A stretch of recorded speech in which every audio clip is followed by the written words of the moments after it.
Saya mau ke Mekah, berkeliling-keliling Ka'bah, sambil baca talbiyah dan wukuf di Arafah, lalu melempar jumroh, ula wusta Aqobah, sa'i dari Sofa ke Marwah. Allah Maha Penyayang, sayangnya tak terbilang. Allah Maha Pengasih, tak pernah pilih kasih. Allah yang Maha Tahu, tanpa diberitahu. Allah, Allah, la ilaha illallah.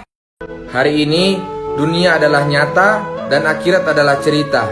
Tapi nanti setelah mati, dunia hanya cerita dan akhirat jadi nyata. Teman-teman, masa depan kita itu bukan di dunia, masa depan kita itu akhirat. Alam kubur, alam mahsyar, alam mizan, surga atau neraka menanti kita semua.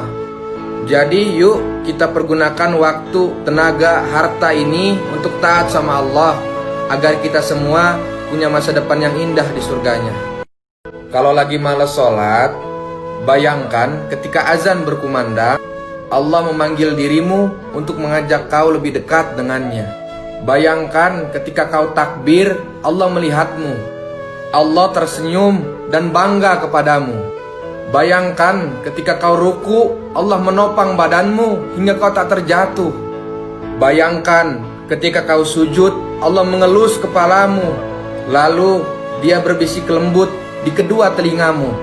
Aku mencintaimu, wahai hambaku. Bayangkan ketika duduk di antara dua sujud, Allah berdiri gagah di depanmu lalu berkata, aku tak akan diam apabila ada yang mengusikmu, wahai hambaku.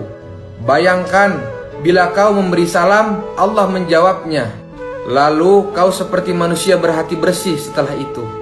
Hasan Al-Basri berkata, aku tahu rizkiku tidak akan diambil orang lain. Karena itu hatiku selalu tenang. Aku tahu amalku tidak akan dikerjakan orang lain. Karena itulah aku sibuk beramal soleh. Aku tahu Allah selalu memerhatikanku. Karena itulah aku malu jika Allah melihatku sedang dalam maksiat. Dan aku tahu kematian itu sudah menungguku.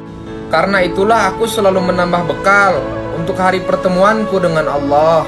Teman-teman, yuk siapkan diri kita semua untuk perjalanan pulang ke kampung akhirat.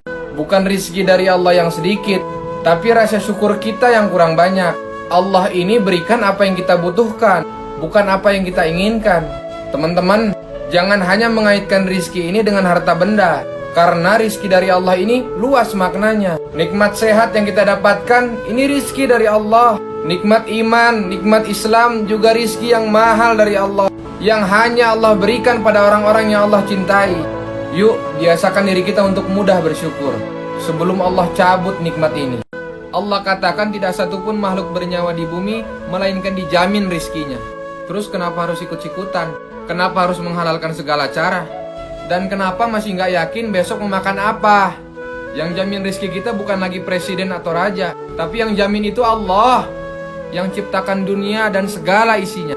Masih nggak yakin? Ambil pelajaran dari cicak. Tinggalnya di loteng yang nggak ada makanan. Tugasnya cuma buka mulut, makanannya Allah hantar ke mulutnya. Tugas kita itu cuma sebatas ikhtiar. Perkara hasil itu urusannya Allah.